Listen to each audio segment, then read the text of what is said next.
Hello YouTube, my name is Jake Wartooth, and this is Culinary Brute. Today I'm making fried chicken.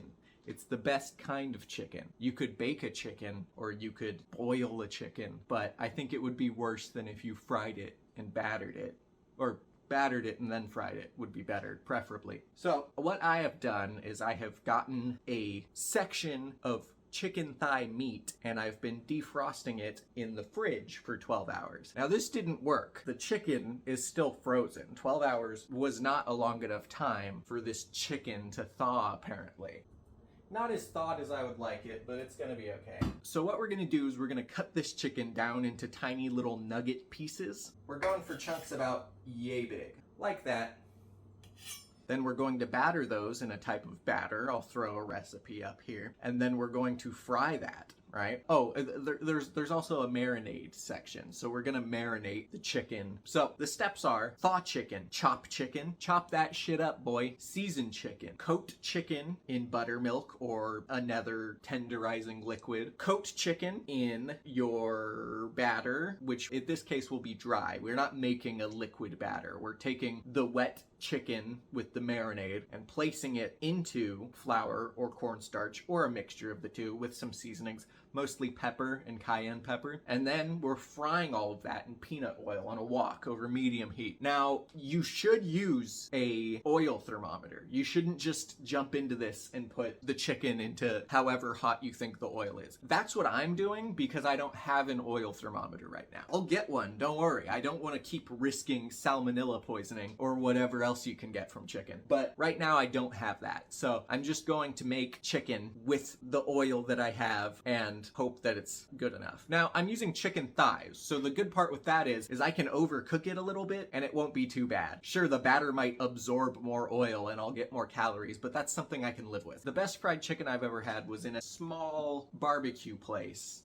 somewhere near the Jack Daniel's distillery, because I went there and then I went to this barbecue place and the fried chicken was probably made by Jesus Christ himself. It was so good. The chicken I'm about to make is not quite at that level, but it is better than most places' fried chicken. It's better than most fast food fried chicken you could get. It's good. I started with Adam Ragusia's fried chicken recipe. Vinegar leg is on the right. Now, I've never actually used buttermilk. I usually use the milk and vinegar mixture that Adam Ragusia introduced me to in that video. But I've used other things. I've used pickle juice. I've used the pickle juice from pickled jalapenos. That's also good. I feel like you need to supplement some seasonings in there if you use that kind of juice. Whenever you handle raw chicken, wash your hands a lot. You touch it, you wash your hands before you do anything else. You don't want to spread what's on there onto other things. So I just touched it. I'm gonna wash my hands and then I'm gonna do more shit.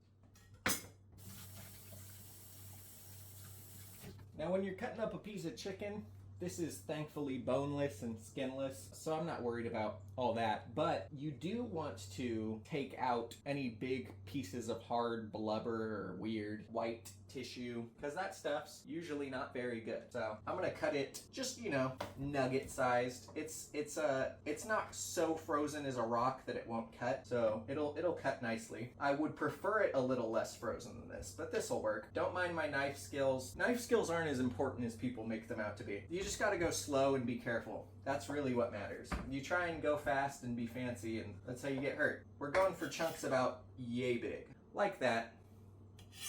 And yeah, that'll do it. We'll just have this much. Now that's enough for me. I'm just serving myself, so that's plenty. Now, why go through all the trouble just to make this much chicken? Because if I make more chicken, I will eat it all. If I make a week's worth of chicken, I will eat it in a day. So I'm making a meal's worth of chicken, and that's how it's gonna have to be. Okay, for seasonings, we're going to be using salt, kosher salt, because it's easy to pinch and spread. Black pepper, because pepper tastes good. A little bit of chili powder, not too much. Onion powder. This onion powder's gone bad. It's okay, we can make do without onion powder. Which means I gotta wash my hands again. Garlic, a good amount, and cayenne pepper, my favorite chicken ingredient. So we just want to get a decent coating of all of these ingredients all over the chicken, and then we'll smush it around with our hands. Try and pick up as much of the seasoning that we can on the cutting board and get it all coated all over these little chunky chicken pieces.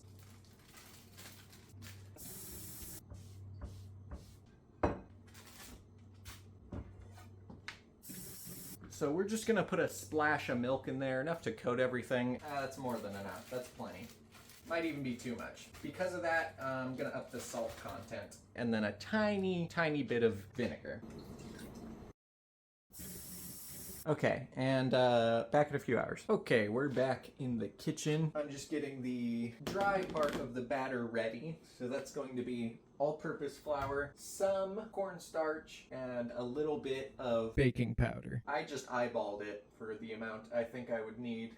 There's probably gonna be a little left over. That's fine. We're gonna do a bunch of cayenne pepper in here, a bunch of black pepper, and we'll also do some salt.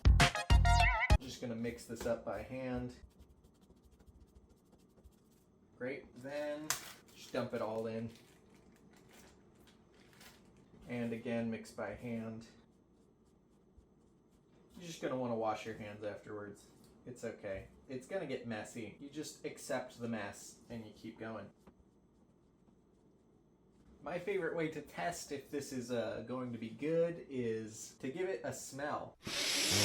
And if it smells peppery, smells cayenne-y, you know it's gonna be pretty good. If it doesn't smell enough, then you probably didn't season the flour enough.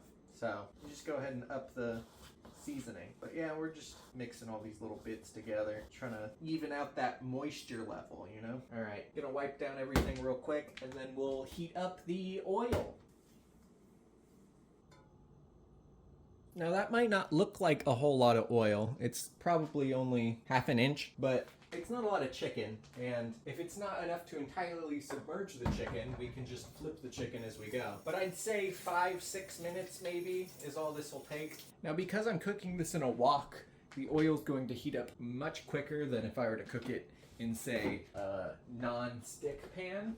So this shouldn't take long at all to heat up. Gonna set it to between 4 and medium, 4 and 5. That should be a perfect temperature.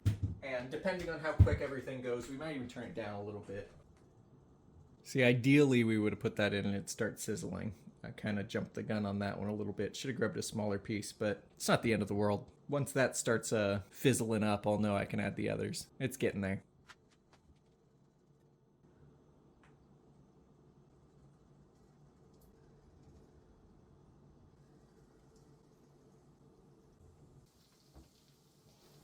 Actually have quite a bit of leftover flour, so clearly I didn't even need that much. But that's okay. You live and you learn.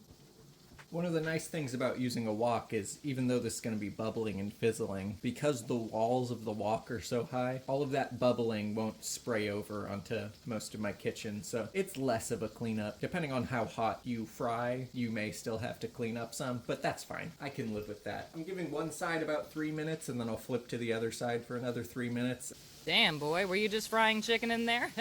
For real, though. You piss loud as fuck. As the time reaches about when it should be done, I'm going to check the internal temperature of the chicken to make sure it's up to 165. That's the area it needs to be at to be safe to consume. This is still climbing. This is one of the slowest meat thermometers I've ever used. And that's 165. So those are done. I'm going to fish them out of there and let them rest for a couple of minutes. This spoon is a bad idea.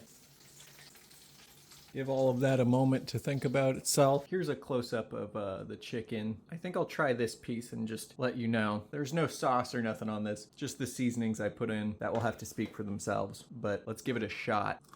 Yeah, that's good. These are plenty crispy. I'm gonna pour myself a little sweet chili dipping sauce. Here I have a little sweet chili sauce and the chicken. I'm not sure how dark or light I'm gonna appear on camera, but here I am consuming this food that I made to prove to you it's delicious.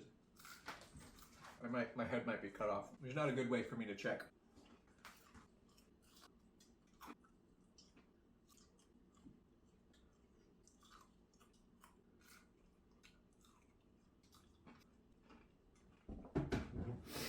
Good job. 10 out of 10. So that was my chicken recipe. You can feel free to mix it up or change it up any way you like. You can add more or less cayenne pepper. My amount of cayenne pepper was pretty high. Got a little heat left in my mouth, which is nice, but it's up to you how much you like. And you can use any sauce you want. You could toss it in buffalo sauce or sweet and sour sauce and make yourself some General Tso's or some buffalo chicken right at home. You can freeze it right afterwards. I've seen a YouTuber do that before. That makes perfect sense to me. I like chicken too much to have the foresight to freeze some and then eat it later. If I make it, I eat it, so I try and make small portions so that I only have that much to eat, and if I want more, then I have to go through the whole rigmarole of making more, you know? I'm sorry the audio isn't as good as it could be. I don't have a solution to that right now. They took away the headphone jack on my phone. I got a new phone. My old phone, it had a headphone jack, the Galaxy S9, I think it was, but now I have the S22 Ultra, and that even though it's so ultra, it doesn't have a headphone jack. So I don't have a way to use a lav mic, so this could sound better, but it doesn't. But anyway, I'm sweating a little bit. This has been Culinary Brute. I've been Jake Wartooth, and you have been watching me. Have a good day, or else. Seriously, have a good day, or else.